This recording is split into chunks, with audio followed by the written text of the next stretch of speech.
नमस्कार, आप देख रहे हैं मनी 9। मैं हूं संदीप ग्रोवर और कंपनी नामा के 50वें एपिसोड में आपका बहुत बहुत स्वागत है। इस वीकली शो में हम आपको कॉर्पोरेट और स्टार्टअप जगत से जुड़ी कारोबारी हफ्ते की बड़ी खबरों के साथ साथ विवादों से जुड़ी खबरों से भी रूबरू करवाते हैं। तो आज के एपिसोड को शुरू करें उससे पहले जरा उस ढेर सारे प्यार और सपोर्ट पर नजर डालते हैं जो आपने अपने प्यारे प्यारे और हौसला बढ़ाने वाले कमेंट्स के जरिए हम तक इस पूरे सफर के दौरान पहुंचाया है। उसके लिए मैं कंपनी नामा की पूरी टीम की ओर से आपका तहे दिल से शुक्रिया करता हूं, आपको धन्यवाद देता हूं। चलिए इसी उत्साह, इसी हौसले के साथ जो हमें आपसे मिलता है, इसके साथ आप कॉर्पोरेट से जुड़ी खबरों के साथ आज के एपिसोड की शुरुआत करते हैं और पहली खबर की ओर बढ़ते हैं।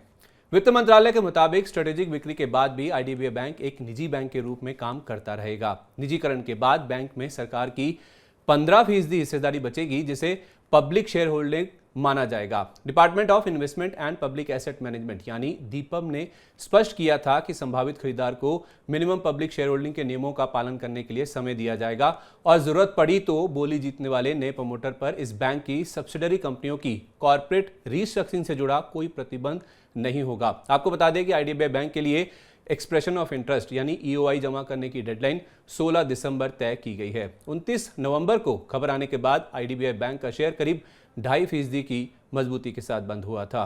दूसरी खबर, देश की सबसे बड़ी जीवन बीमा कंपनी एलआईसी को लेकर इस हफ्ते एक खराब खबर आई है। दरअसल अनिल अंबानी की कंपनी रिलायंस कैपिटल यानी आरकैप में एलआईसी की मोटी रकम डूब सकती है। आरकैप पर एलआईसी का 3400 करोड़ रुपए का कर्ज बकाया है, लेकिन इसमें से उसे केवल 918 करोड़ रुपए ही मिल सकते हैं, यानी कि बाकी बची 2482 करोड़ रुपए की रकम डूब सकती है। एलआईसी ने आरकैप में अपना कर्ज बेचने के लिए स्विस चैलेंज का सहारा लिया था, लेकिन इसे किसी ने भाव नहीं दिया। इस तरह एसेट रिकंस्ट्रक्शन कंपनी एक्रे का इस लोन को खरीदने का रास्ता साफ हो गया है। आपको बता दें कि एक्रे ने 73% डिस्काउंट के साथ एलआईसी के कर्ज को खरीदने की पेशकश की थी। स्विस ऑक्शन के तहत बोलियां जमा करने की समय सीमा 25 नवंबर तय की गई थी। 28 नवंबर को ये जब खबर आई तो एलआईसी का शेयर करीब 1/4% की बढ़त के साथ बंद हुआ था। तीसरी खबर की ओर बढ़ते हैं। एशिया की सबसे बड़ी झोपड़पट्टी धारावी के रीडेवलपमेंट प्रोजेक्ट के लिए अदानी ग्रुप ने सबसे ऊंची बोली लगाई है। अदानी समूह ने दुनिया की सबसे बड़ी झुग्गी बस्तियों में से एक धारावी के रीडेवलपमेंट प्रोजेक्ट के लिए 5069 करोड़ रुपए की बोली लगाई है। इस प्रोजेक्ट के लिए देश की सबसे बड़ी रियल्टी कंपनियों में से एक डीएलएफ ने भी बोली लगाई थी, पर 2025 करोड़ रुपए के साथ डीएलएफ की बोली अडानी ग्रुप की तुलना में काफी कम थी। अगले 2 हफ्ते में महाराष्ट्र सरकार इस प्रोजेक्ट की बोली को अंतिम मंजूरी देगी। ये बोली 20,000 करोड़ रुपए के प्रोजेक्ट के लिए है, जिसमें 6.5 लाख झुग्गी वासियों का पुनर्वास किया जाएगा। 2.5 वर्ग किलोमीटर क्षेत्र में फैले इस प्रोजेक्ट की समय सीमा 7 साल तय की गई है। 30 नवंबर को अदानी एंटरप्राइजेस का शेयर करीब 1.25% और डीएलएफ का शेयर करीब 2.5% की मजबूती के साथ बंद हुआ था। चौथी खबर, देश की सबसे बड़ी कार कंपनी मारुति की पेरेंट सुजुकी मोटर्स ने 2030 के लिए भारत में गाड़ियों की बिक्री के अनुमान में करीब 30% की कटौती की है। कोरोना महामारी और चिप शॉर्टेज जैसी समस्याओं के चलते सुजुकी मोटर ने अपने सेल्स टारगेट में कटौती की है। सुजुकी मोटर की भारतीय इकाई मारुति सुजुकी और सुजुकी मोटर गुजरात ने 50 लाख पैसेंजर व्हीकल यानी पीवी बेचने के लक्ष्य को घटाकर 35 लाख कर दिया है। सितंबर तिमाही के अंत तक मारुति सुजुकी का मार्केट शेयर 2 साल पहले के करीब 49.5% के हाई लेवल से गिरकर 41.5% के आसपास आ गया है। सुजुकी मोटर ने कहा कि बिगड़ती ग्लोबल अर्थव्यवस्था में अच्छा प्रदर्शन करने की संभावना नहीं है। 29 नवंबर को मारुति सुजुकी का शेयर करीब 0.25% की गिरावट के साथ बंद हुआ था। पांचवी खबर की ओर बढ़ते हैं। टाटा समूह ने अपने एयरलाइन कारोबार के मेगा मर्जर का औपचारिक ऐलान कर दिया है। इस मर्जर के बारे में हमने आपको एपिसोड नंबर 48 में भी बताया था। इस मर्जर के बाद एयर इंडिया 218 विमानों के संयुक्त बेड़े के साथ भारत की दूसरी सबसे बड़ी घरेलू एयरलाइन और अंतर्राष्ट्रीय उड़ान भरने वाली सबसे बड़ी एयरलाइन बन जाएगी। इस प्रक्रिया के तहत एयर इंडिया को विस्तारा के साथ जोड़ा जाएगा, जिसकी समय सीमा मार्च 2024 तय की गई है। इस समय विस्तारा में 51% हिस्सेदारी टाटा के पास है, जबकि सिंगापुर एयरलाइंस बाकी 49% का मालिक है। साथ ही सिंगापुर इंटरनेशनल एयरलाइंस यानी एसआईए एयर इंडिया में 2059 करोड़ रुपए का निवेश करेगी और मर्जर के बाद एसआईए की एयर इंडिया में 25.1% हिस्सेदारी होगी। छठी खबर, online food delivery company Zomato में अलीबाबा ग्रुप ने इस हफ्ते 3.07% हिस्सेदारी बेच दी है। ये हिस्सेदारी खुले बाजार में बेची गई है, जिसके जरिए अलीबाबा ग्रुप को 1631 करोड़ रुपए की रकम मिली है। एनएसई पर जारी बल्क डील के आंकड़ों के मुताबिक अलीबाबा ग्रुप की सब्सिडरी अली पे सिंगापुर ने 62 रुपए 6 पैसे के औसत भाव पर 26.28 करोड़ शेयर बेचे हैं। सितंबर अंत तक अलीबाबा ग्रुप की जोमेटो में करीब 13% हिस्सेदारी थी, जो इस डील के बाद घटकर 10% के आसपास रह गई है। दूसरी ओर सिंगापुर की सॉवरन वेल्थ फंड टेमेसेक ने जोमेटो के 9.8 करोड़ शेयर खरीदे हैं, जिस वजह से 30 नवंबर को जोमेटो का शेयर 3.5% की मजबूती के साथ बंद हुआ था। सातवीं खबर, package food company Britannia industries की subsidiary Britannia dairy products limited यानी बीडीपीएल ने फ्रांस की चीज बनाने वाली कंपनी बीईएलएसए के साथ एक करार किया है। इस करार के तहत भारत और दूसरे देशों में चीज के उत्पादों की मैन्युफैक्चरिंग, डेवलपमेंट और बिक्री की जाएगी। करार के तहत बीईएल बीडीपीएल में 49% हिस्सा खरीदेगी और बाकी 51% ब्रिटानिया के पास रहेगा। बीईएल 30 से ज्यादा घरेलू और अंतर्राष्ट्रीय ब्रांड का उत्पादन करती है। इन उत्पादों की बिक्री दुनिया के 130 से ज्यादा देशों में होती है।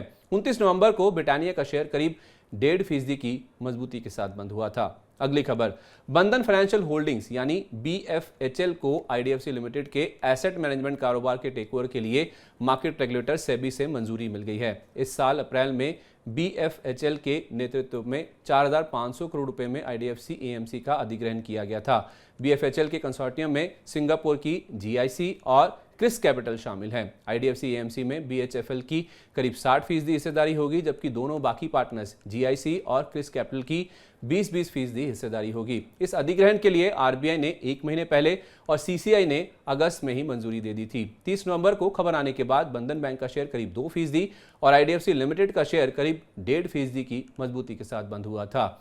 9वीं खबर, पिरामल एंटरप्राइजेस और कॉस्मिया फाइनेंशियल होल्डिंग्स के कंसोर्टियम ने दिवालिया रिलायंस कैपिटल के लिए सबसे ऊंची बोली लगाई है। दोनों ने रिलायंस कैपिटल और उसकी यूनिट के लिए संयुक्त रूप से 5,231 करोड़ रुपए की बोली जमा की है। रिलायंस कैपिटल के लिए बोली लगाने वालों में हिंदुजा ग्रुप, टॉरेंट ग्रुप, ओकट्री और यूवी एसेट रिकंस्ट्रक्शन ग्रुप समेत कुल 9 कंपनियां ने बोली लगाई है।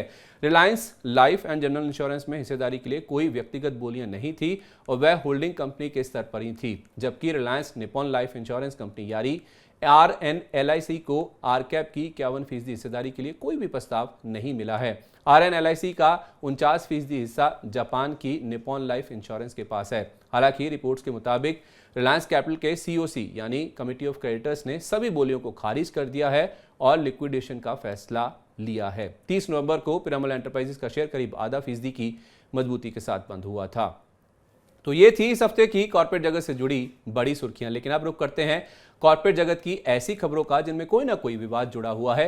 ये खबरें इसलिए इंपॉर्टेंट हैं क्योंकि इन खबरों का शेयरों की कीमतों से सीधा वास्ता है, जिससे आपका मुनाफा और नुकसान दोनों जुड़े हुए हैं। आइए ऐसी खबरों पर नजर डालते हैं हमारे खास सेगमेंट ऑन द रडार में और पहली खबर की ओर बढ़ते हैं। सीबीआई ने 34,000 करोड़ रुपए से ज्यादा के डीएचएफएल बैंक फ्रॉड घोटाले में चार्जशीट दाखिल कर दी है। सीबीआई की चार्जशीट में कहा गया है कि दीवान हाउसिंग फाइनेंस कॉर्पोरेशन लिमिटेड यानी डीएचएफएल के प्रमोटर्स ने बैंकों से उठाए कर्ज में घोटाला करने के लिए 87 शेल कंपनियां खोली हुई थी और उन कंपनियों के जरिए 2007 से लेकर 2017 के दौरान 11,675 करोड़ रुपए इधर उधर किए गए हैं। चार्जशीट में यह भी बताया गया है कि फर्जीवाड़े के लिए 2.6 लाख फर्जी कर्जदार बताए हुए थे। इसके अलावा घोटाले के लिए एक वर्चुअल ब्रांच भी खोल रखी थी। चार्जशीट में बताया गया है कि कंपनी के प्रमोटर्स कपिल और धीरज वाधवान ने बैंकों के पैसे के इस्तेमाल से 63 करोड़ रुपए में 24 पेंटिंग भी खरीदी हैं। दूसरी खबर, आर्थिक अनिश्चितता की वजह से देश में कुछ कंपनियों में नौकरियों की कटौती चल रही है। कुछ कंपनियों ने अपने कारोबार के लक्ष्य छोटे कर दिए हैं और कई कंपनियां तो अपने कारोबार को ही समेट रही हैं। ताजा मामला दुनिया की दिग्गज कंपनी अमेजॉन का है, जो अब भारत में अपना होलसेल कारोबार भी बंद करने जा रही है। इस कंपनी का होलसेल कारोबार अमेजॉन डिस्ट्रीब्यूशन के नाम से था, जो कर्नाटका के 3 जिलों में छोटे दुकानदारों को सर्व कर रहा था। इससे पहले अमेजॉन ने एजुकेशन टेक्नोलॉजी यानी एडटेक और फूड डिलीवरी कारोबार को बंद करने की घोषणा की थी। इस हफ्ते अमेजॉन की ओर से दूसरा और यानी कि बीते 2 हफ्ते में ये तीसरा कारोबार है जिसे बंद करने की घोषणा की गई है। माना जा रहा है कि कंपनी का अपने कोर कारोबार पर फोकस करने की योजना है। तीसरी खबर, नवंबर 2021 में आईपीओ की लिस्टिंग होने के एक साल बाद भी पेटीएम के लिए बुरी खबरों का दौर जारी है। पिछले वीकेंड पर बैंकिंग रेगुलेटर आरबीआई यानी रिजर्व बैंक ने इस कंपनी की सब्सिडरी को पेमेंट एग्रीगेटर का लाइसेंस देने से इनकार कर दिया है। रिजर्व बैंक ने पेटीएम पेमेंट सर्विसेज लिमिटेड यानी पीपीएसएल को लाइसेंस के लिए 120 दिन के अंदर दोबारा अर्जी देने का आदेश जारी किया है। यही नहीं, मंजूरी मिलने तक इस कंपनी पर नए मर्चेंट जोड़ने पर भी रोक लगा दी गई है। दिसंबर 2020 में पेटीएम ब्रांड के स्वामित्व वाली 197 कम्युनिकेशंस लिमिटेड ने रिजर्व बैंक के नियमों के तहत अपने पेमेंट एग्रीगेटर सेवाओं के कारोबार को पीपीएसएल को ट्रांसफर करने का प्रस्ताव सामने रखा था, पर रिजर्व बैंक ने इस अर्जी को खारिज कर दिया था। इसके बाद सितंबर 2021 में कंपनी ने लाइसेंस की अर्जी से जुड़े अहम दस्तावेज दोबारा जमा किए थे, पर आरबीआई ने इस बार भी अर्जी को मंजूरी नहीं दी है। 28 नवंबर को खबर आने के बाद पेटीएम का शेयर मामूली गिरावट के साथ बंद हुआ था। चौथी खबर, सिविल एविएशन मिनिस्ट्री यानी विमानन मंत्रालय ने इस हफ्ते एयरलाइन कंपनियों को राहत दी है। विमान मंत्रालय ने एयरलाइन कंपनियों की ओर से विमानों की वेट लीज के नियमों में ढील दी है। हालांकि ये ढील कुछ शर्तों के साथ दी गई है। मंत्रालय ने वेट लीज की समय सीमा को 6 महीने से बढ़ाकर 1 साल कर दिया है।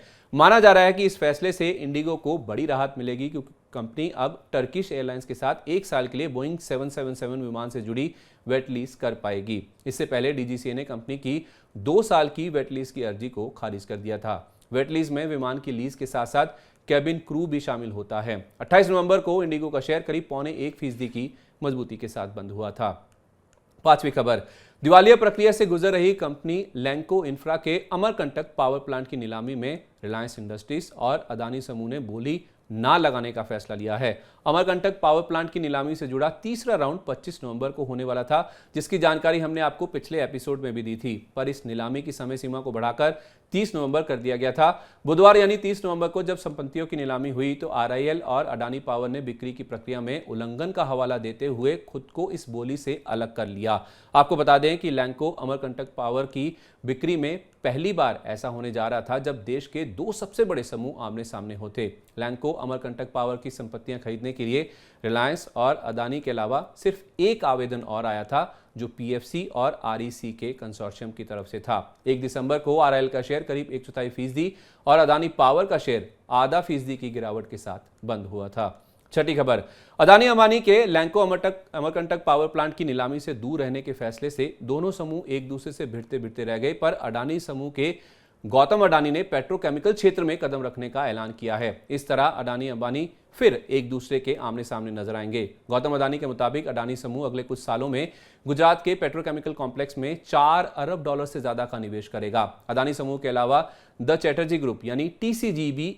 इस सेक्टर में एंट्री की योजना बना रही है। अडानी समूह की मुंद्रा गुजरात में पीवीसी प्लांट लगाने की योजना है, वहीं टीसीजी की तमिलनाडु में पॉलीमर्स, केमिकल्स और पीटीए प्लांट लगाने पर नजर है, जबकि रिलायंस इंडस्ट्रीज की अपने मौजूदा क्षमता को बढ़ाने की तैयारी की जा रही है। 28 नवंबर को खबर आने के बाद अदानी एंटरप्राइजेस का शेयर करीब आधा फीसदी गिरकर और आरआईएल का शेयर करीब 3.5% की जबरदस्त मजबूती के साथ बंद हुआ था। सातवीं खबर, एनसीएलटी ने जेट एयरवेज के रेजोल्यूशन मामले से जुड़ी अर्जी पर सुनवाई को 6 दिसंबर तक टाल दिया है। दरअसल जेट एयरवेज के नए प्रमोटर्स जलान कैलरॉक कंसोर्टियम ने जेट एयरवेज के टेकओवर के लिए एनसीएलटी में अर्जी दी थी, पर जेट एयरवेज के लेंडर्स ने इस अर्जी का विरोध किया है और एनसीएलटी से इस अर्जी को खारिज करने की मांग की है। जलान कैलरॉक कंसोर्टियम बैंकों के कंसोर्टियम की अगुवाई कर रहे एसबीआई की शिकायत का जवाब देगा और उनका दावा है कि हमने टेकओवर से जुड़ी सारी शर्तों का पालन किया है। माना जा रहा है कि लेंडर्स कंपनी की संपत्तियों को बेचने पर विचार कर रहे हैं, जिसके लिए विमानन मंत्रालय और सरकार से भी मंजूरी मांगी जा सकती है, पर एनसीएलटी से मामला टाले जाने से 29 नवंबर को जेट एयरवेज का शेयर 5% के ऊपरी सर्किट पर जाके बंद हुआ था। आठवीं खबर, मार्केट रेगुलेटर सेबी ने नेशनल स्पॉट एक्सचेंज लिमिटेड यानी एनएसईएल घोटाला मामले में 5 कमोडिटीज ब्रोकर्स पर 3 से 6 महीने के लिए बैन लगा दिया है। इन 5 ब्रोकर्स में Motilal Oswal commodities broker, India Infoline commodities, Anand Rathi commodities, Phillip commodities India और जियोफिन कॉमट्रेड शामिल हैं। आपको बता दें कि साल 2013 में एनएसईएल में पेमेंट्स डिफॉल्ट से जुड़ा करीब 5,500 करोड़ रुपए का स्कैम सामने आया था। 2019 में सेबी ने फिट एंड प्रॉपर क्राइटेरिया को सेटिस्फाई करने में असफल रहने के चलते इन ब्रोकर्स की कमोडिटी ब्रोकर के तौर पर काम करने के लिए रजिस्ट्रेशन से जुड़ी याचिका को खारिज कर दिया था। सेबी के फैसले को इन ब्रोकर्स ने सिक्योरिटीज एपेलेट ट्राइब्यूनल यानी सैट में चुनौती दी थी और सैट ने जून 2022 में फैसले पर रोक लगाते हुए सेबी को इसे फ्रेश मामले के तौर पर दोबारा देखने की हिदायत के साथ वापस भेज दिया था। सेबी का फैसला इन ब्रोकर्स के लिए राहत की बात है, क्योंकि शो कॉज नोटिस में 2 से 3 साल के मुकाबले केवल 6 महीने तक का ही इन ब्रोकर्स पर बैन लगाया गया है। 30 नवंबर को खबर आने के बाद मोतीलाल ओसवाल का शेयर 1/4% की गिरावट के साथ बंद हुआ था। चलिए, तो ये थी कॉर्पोरेट जगत से जुड़ी इस हफ्ते की तमाम बड़ी खबरें। आइए अब बात करते हैं स्टार्टअप स्पेस की स्टार्टअप अपडेट में और पहली खबर की ओर बढ़ते हैं। मर्चेंट पेमेंट्स और फाइनेंशियल सर्विसेज फिनटेक भारत पे से बड़े अधिकारियों के इस्तीफा देने का सिलसिला जारी है। इस हफ्ते 28 नवंबर को कंपनी के 4 सीनियर अधिकारियों ने एंटरप्रेन्योरियल इंटरेस्ट को आगे बढ़ाने के लिए इस्तीफा दे दिया है। इन 4 अधिकारियों में chief technology officer Vijay Agarwal, lending और कंज्यूमर प्रोडक्ट्स के chief product officer Rajat Jain, vice president of technology Gitanshu Singla और कंज्यूमर लैंडिंग प्लेटफॉर्म पोस्ट पे के हेड नेहुल मल्होत्रा शामिल हैं। ये इस्तीफे तब आए हैं जब ये स्टार्टअप पीएमसी बैंक को यूनिटी स्मॉल फाइनेंस बैंक के तौर पर स्थापित करने पर काम कर रहा है, जिसे सेंट्रम फाइनेंशियल सर्विसेज के साथ मिलकर खरीदा गया था। गौरतलब है कि कंपनी के फाउंडर अशनीर ग्रोवर के कंपनी से विवादास्पद एग्जिट के 1 साल के अंदर इन 4 बड़े अधिकारियों ने इस्तीफा दे दिया है। अशनीर ग्रोवर के जाने के बाद अप्रैल में कंपनी के को फाउंडर भाविक कोलाडिया ने भी कंपनी को छोड़ दिया था।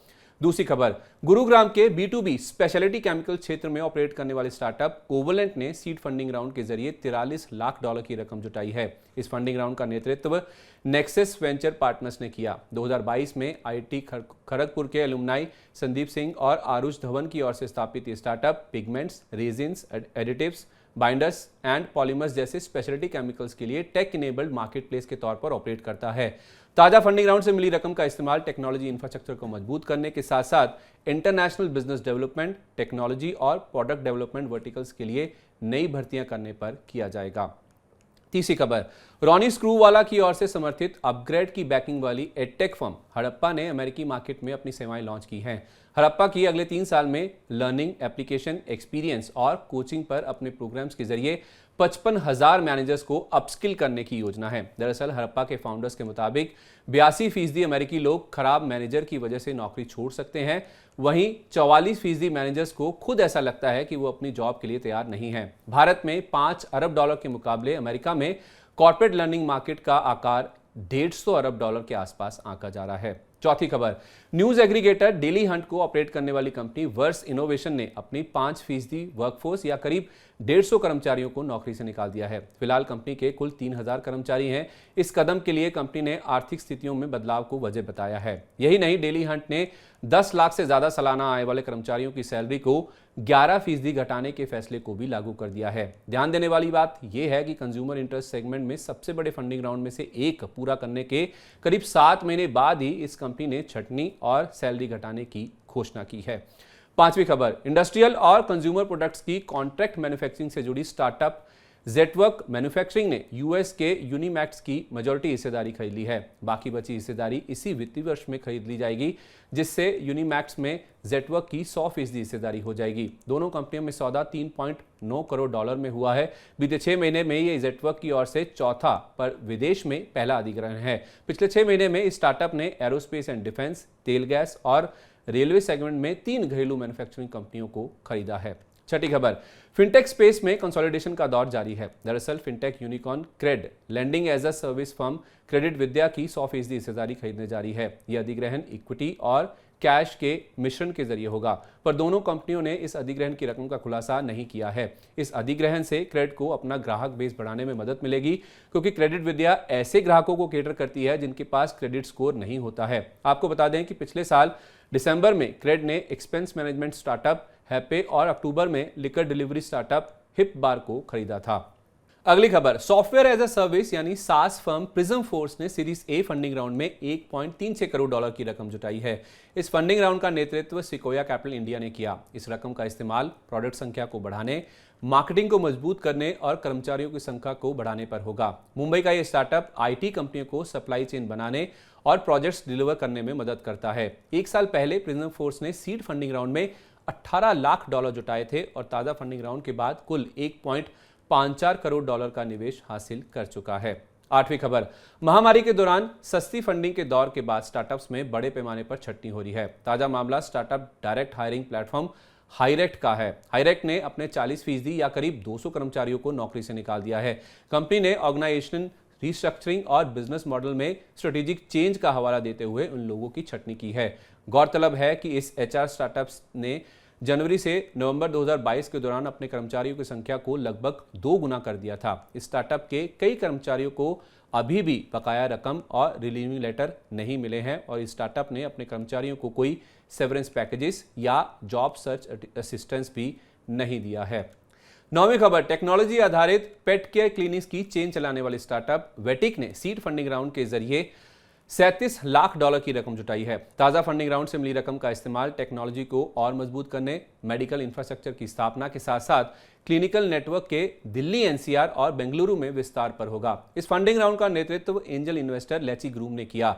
वेटिक के फिलहाल गुरुग्राम में 4 क्लिनिक्स हैं और जून 2023 तक दिल्ली, एनसीआर और बेंगलुरु में इनको बढ़ाकर 15 तक लेकर जाने की योजना है। 10वीं खबर, एग्रीटेक स्टार्टअप डी हार्ट ने सीरीज ई फंडिंग राउंड के जरिए $6 करोड़ की रकम जुटाई है। इस फंडिंग राउंड का नेतृत्व सिंगापुर की टेमासेक होल्डिंग्स और बेल्जियम के सोफिना वेंचर्स जैसे मौजूदा निवेशकों ने किया। बीते 2 साल में डी हार्ट के लिए यह तीसरा फंडिंग राउंड था और ताजा राउंड के बाद स्टार्टअप की वैल्यूएशन 70 से $80 करोड़ आंकी जा रही है। इससे पहले अक्टूबर 2021 में डी हार्ट को सीरीज डी फंडिंग राउंड में 11.5 करोड़ की राशि मिली थी। डी हार्ट की अपने एग्रीटेक प्लेटफॉर्म पर और किसानों को जोड़ने और अपनी सेवाओं को बढ़ाने के लिए कुछ और अधिग्रहण करने की योजना है। आपको बता दें कि ये स्टार्टअप वाई कुक इंडिया और फील्ड फ्रेश फूड समेत कुल 6 कंपनियों का अधिग्रहण कर चुका है। चलिए, तो ये था बीते कारोबारी हफ्ते का कॉर्पोरेट और स्टार्टअप जगत का पूरा अपडेट।